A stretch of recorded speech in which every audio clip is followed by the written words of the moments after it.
Hello guys, this is Nirmal Gupta. Welcome back to my YouTube channel. Guys, आज हम use of wood discuss करेंगे।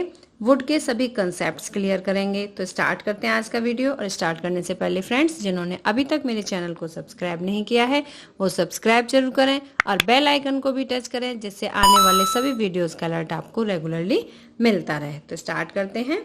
Would is past form of will. Would is past form of will. Will और would दोनों का meaning होता है गा गी गे, लेकिन विल का यूज फ्यूचर टेंस में किया जाता है और वुड का यूज चुनाव के लिए किया जाता है। जैसे हमें दो में से किसी एक वस्तु का चुनाव करना है तो हम उसमें विल की जगह वुड का यूज कर सकते हैं। तो स्टार्ट करते हैं और वुड के सभी कंसेप्ट्स हम आगे वीडियो में क्लियर करेंगे। इसे कुछ एग्जाम्पल से समझते हैं। क्या आप खाना खाओगे? ये सिंपल फ्यूचर टेंस का सेंटेंस है। क्या आप खाना खाओगे? Will you eat food? Will you eat food? और दूसरा सेंटेंस देखते हैं। आप खाना खाओगे या फल? आप खाना खाओगे या फल? वुड यू ईट फूड और फ्रूट? आप खाना खाओगे या फल? तो इन दोनों सेंटेंस में गा गी गे वर्ड आ रहा है और इसके लिए हमने यूज किया विल और वुड। फर्स्ट सेंटेंस जो कि फ्यूचर टेंस का है, इसलिए हमने वहां पर विल का यूज किया है, और सेकंड जिसमें कि ऑप्शन बताया जा रहा है तो इसलिए हमने वहां पर वुड का यूज किया है। आई होप कि आपको समझ आ गया होगा कहाँ विल का यूज करना है और कहाँ वुड का यूज करना है। और आगे सभी कंसेप्ट के लिए देखते हैं। For polite request. Polite request, विनम्र रिक्वेस्ट करने के लिए, क्या आप मुझे अपना फोन नंबर बताएंगे? तो ये हम किसी से रिक्वेस्ट कर सकते हैं, हम किसी से जबरदस्ती नहीं कर सकते। क्या आप मुझे अपना फोन नंबर बताएंगे? तो पोलाइट रिक्वेस्ट के लिए वुड का यूज करना है। Would you give me your phone number please? Would you give me your phone number please? क्या तुम मुझे यह पता बताएंगे? क्या तुम मुझे यह पता बताएंगे? Would you tell me this address please? Would you tell me this address please? तो यहाँ पर वुड का यूज पोलाइट रिक्वेस्ट के लिए किया गया है। नेक्स्ट कॉन्सेप्ट देखते हैं। Indirect speech. Indirect speech. Friends, आपको डायरेक्ट और इनडायरेक्ट स्पीच आते होंगे। अगर नहीं आते हैं तो अभी हम डायरेक्ट इनडायरेक्ट स्पीच का वीडियो भी अपलोड करेंगे। फर्स्ट क्लॉज में यदि पास्ट टेंस में है, फर्स्ट क्लॉज यदि पास्ट टेंस में है तो सेकंड क्लॉज में विल का वुड हो जाता है। एग्जाम्पल देखते हैं। डायरेक्ट सेंटेंस है। Rita said Ravi will eat food. Rita said Ravi will eat food. तो इसे हम इनडायरेक्ट में जब चेंज करेंगे, रीता सेड दैट। इनडायरेक्ट बनाते समय सिंगल इन्वर्टेड कोमा और डबल इन्वर्टेड कोमा को हटाकर वहाँ कंजक्शन यूज किया जाता है। क्योंकि ये सिंपल सेंटेंस है तो यहाँ पर दैट का यूज किया जा रहा है। तो Rita said that Ravi would eat food, यहाँ विल चेंज हो जाएगा वुड में। आई होप कि आपको समझ आ गया होगा। एक और एग्जाम्पल देखते हैं। डायरेक्ट सेंटेंस है। My friend said her mother will cook rajma. My friend said her mother will cook rajma. Indirect बदलते समय my friend said that her mother would cook rajma. यहाँ भी हमने देखा कि विल को वुड में चेंज कर दिया जाता है। नेक्स्ट रूल देखते हैं। भविष्य में अपनी पसंद बताने के लिए। भविष्य में अपनी पसंद बताने के लिए, जैसे मैं दूध पीना चाहूंगी। I would like to drink milk. यहाँ हम अपनी चॉइस बता रहे हैं, हम अपनी पसंद बता रहे हैं। तो I would like to drink milk. Rita गांव में रहना चाहेगी। Rita would like to live at village. Rita would like to live at village. Next, for desire. Desire means इच्छा। इच्छा बताने के लिए, मेरी इच्छा है कि मैं एक पेंटर बनूं। इच्छाएं बताने के लिए आई विश। आई विश मेरी इच्छा है। I wish I would be a painter. I wish I would be a painter. मेरी माँ की इच्छा है कि वे चाय पिएं। My mother wish she would take tea. My mother wish she would take tea. I hope कि आपको समझ आ गया होगा। जहां भी हमें डिजायर शो करनी है तो वहां पर हम वुड का यूज करते हैं।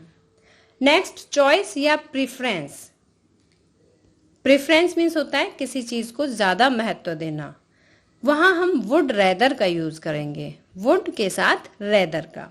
इसका स्ट्रक्चर देखते हैं। सबसे पहले subject plus would rather plus V1। V1 होता है वर्ब की first form, plus then THAN then, plus other words. Example देखते हैं। मैं चाय के बजाय दूध पीना पसंद करूंगी। यहाँ हमारे पास दो चीजें हैं, चाय और दूध। दो में से हमें एक को प्रेफरेंस देना है, तो मैं चाय के बजाय दूध पीना पसंद करूंगी। जहां चॉइस या प्रेफरेंस के बारे में बात की जाती है वहां पर वुड रेदर का यूज किया जाता है। I would rather drink milk than tea. I would rather drink milk than tea. I hope कि आपको समझ आ गया होगा कि जब हमारे पास दो ऑप्शन होते हैं और दो में से एक को प्रेफर करना होता है तो वहां हम वुड रेदर का यूज करते हैं, और वुड रेदर के साथ देन का भी यूज किया जाता है, THAN देन।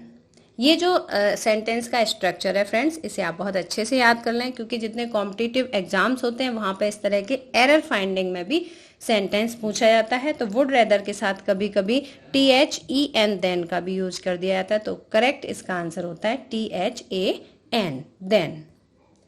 नेक्स्ट देखते हैं इन कंडीशनल सेंटेंसेस। कंडीशनल शर्त वाले जो वाक्य होते हैं। यदि मैं कक्षा की मॉनिटर होती तो सभी छात्रों को पढ़ाती। कंडीशन है कि यदि मैं कब पढ़ाती, जब मैं मॉनिटर होती तब। तो ये कंडीशन है। If I were monitor of class, यहां पर आई के साथ वर का यूज किया जा रहा है। कब यूज किया जाता है? कंडीशनल सेंटेंसेस में, शर्त वाले वाक्यों में आई के साथ वर का यूज किया जाता है। तो if I were monitor of class, तो के लिए कॉमा यूज करेंगे। If I were monitor of class I would teach all students. काश मैं एक चिड़िया होती, यहां हम कुछ भी इमेजिनेशन भी कर सकते हैं। काश मैं प्रधानमंत्री होती, काश मैं स्कूल की प्रिंसिपल होती। तो इस तरह से जो भी सेंटेंसेस होते हैं उसे हम इफ आई वर से ही बनाते हैं। If I were a word, if I were the prime minister, if I were the principle of this school. इस तरह से कोई भी सेंटेंस जिसमें हम काश से कोई सेंटेंस बनाते हैं तो उसे हम इफ आई वर से ही बनाते हैं। काश मैं एक चिड़िया होती तो आसमान में उड़ती। If I were A bird, तो के लिए comma, I would fly in the sky. I would fly in the sky. तो जो सेकंड क्लॉज है हमें उसमें वुड का यूज करना है, would plus V1। I would fly in the sky. Next देखते हैं कंडीशन इन प्रेजेंट। ये भी कंडीशनल सेंटेंस है, उसमें कंडीशन कौन सी दिखाई जाएगी? प्रेजेंट की। If plus subject plus verb में एस या ES। यहां हम देखेंगे कि वर्ब के साथ हमें एस या ES लगानी है अकॉर्डिंग टू सब्जेक्ट। अगर सिंगुलर सब्जेक्ट है तो हम वर्ब में एस या ES लगाएंगे, और प्लूरल है तो वर्ब में एस या ES नहीं लगाएंगे।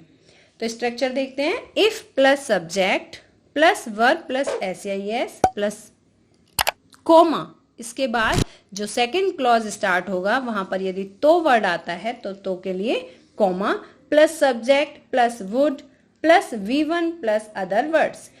यहां पर दो बार सब्जेक्ट का यूज किया गया है। इस स्ट्रक्चर में दो बार सब्जेक्ट का यूज है। तो पहला जो सब्जेक्ट है वो फर्स्ट क्लॉज के लिए, और जो दूसरा सब्जेक्ट है वो कोमा के बाद है। इट मीन्स यहां से दूसरा क्लॉज स्टार्ट होगा। तो सेंटेंस देखते हैं।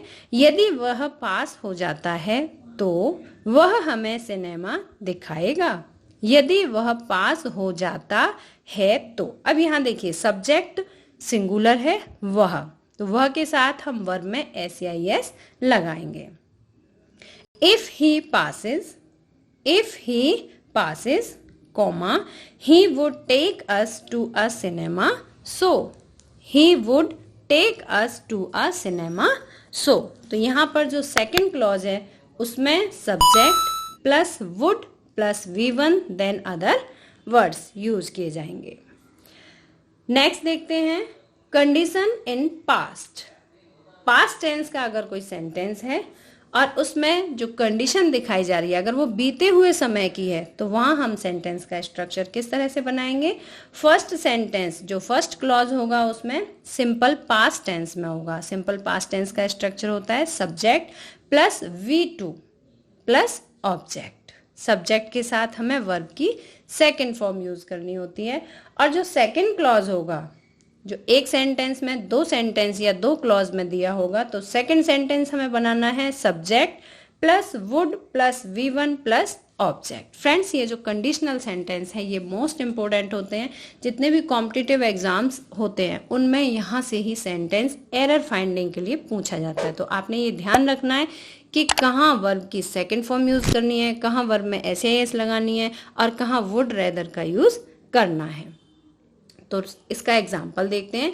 यदि तुम पढ़ते, पढ़ते मीन्स बीते हुए समय की इवेंट है। यदि तुम पढ़ते तो मैं तुम्हारी मदद करती मीन्स दोनों समय बीत चुके हैं, है ना। If you read, read red read, read की सेकंड फॉर्म है यहाँ पर। If you read comma I would help you, I would help you, would के साथ V1 प्लस ऑब्जेक्ट यूज करना है। तो if you read comma I would help you, यदि तुम पढ़ते तो मैं तुम्हारी मदद करती। आई होप कि आपको ये कंडीशनल सेंटेंस अच्छे से समझ में आ रहे होंगे। अगर आप स्टूडेंट्स हैं तो इसी तरह के कुछ और सेंटेंस बना के सेम स्ट्रक्चर से आप सेंटेंस मेकिंग करके अपनी प्रैक्टिस कर सकते हैं। नेक्स्ट देखते हैं कंडीशन इन परफेक्ट। अब परफेक्ट, परफेक्ट क्या होता है।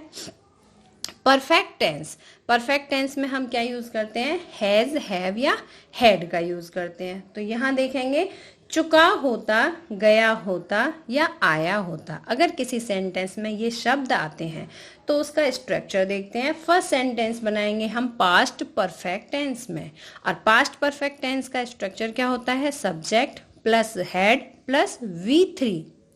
हेड के साथ V3 मीन्स वर्ब की थर्ड फॉर्म यूज करनी होती है। और सेकंड सेंटेंस का स्ट्रक्चर देखते हैं, subject plus would have plus V3 plus object. Sentence देखते हैं, यदि तुमने मुझे कुछ रुपए दिए होते तो मैं किताब खरीद चुकी होती। सेंटेंस में देखिए दिए होते और दूसरे क्लॉज में है चुकी होती मीन्स ये परफेक्ट सेंटेंस है। यदि तुमने मुझे कुछ रुपए दिए होते तो इसका सेंटेंस देखेंगे, if you had given me some rupees. First structure था हमारा, फर्स्ट सेंटेंस हमें बनाना है पास्ट परफेक्ट टेंस में। तो यदि के लिए इफ, तुमने मुझे कुछ रुपए दिए होते, you had given me some rupees. तो के लिए कॉमा मैं किताब खरीद चुकी होती। सेकंड सेंटेंस का स्ट्रक्चर है subject plus would have plus V3 plus object, then I would have purchased books. I hope कि जितने भी कंडीशनल सेंटेंसेस हैं और जितने भी कंसेप्ट्स हैं वुड के वो आप सभी को समझ में आ गए होंगे। और फ्रेंड्स आप मुझे ट्विटर या इंस्टाग्राम पर भी फॉलो कर सकते हैं। अगर आपको मेरा वीडियो पसंद आया हो तो लाइक शेयर और सब्सक्राइब जरूर करें। मिलते हैं नेक्स्ट वीडियो में। Till then bye bye, good luck to all of you. Thanks for watching friends. अगर आपको मेरा वीडियो पसंद आया हो तो लाइक शेयर और सब्सक्राइब जरूर करें। Thank you.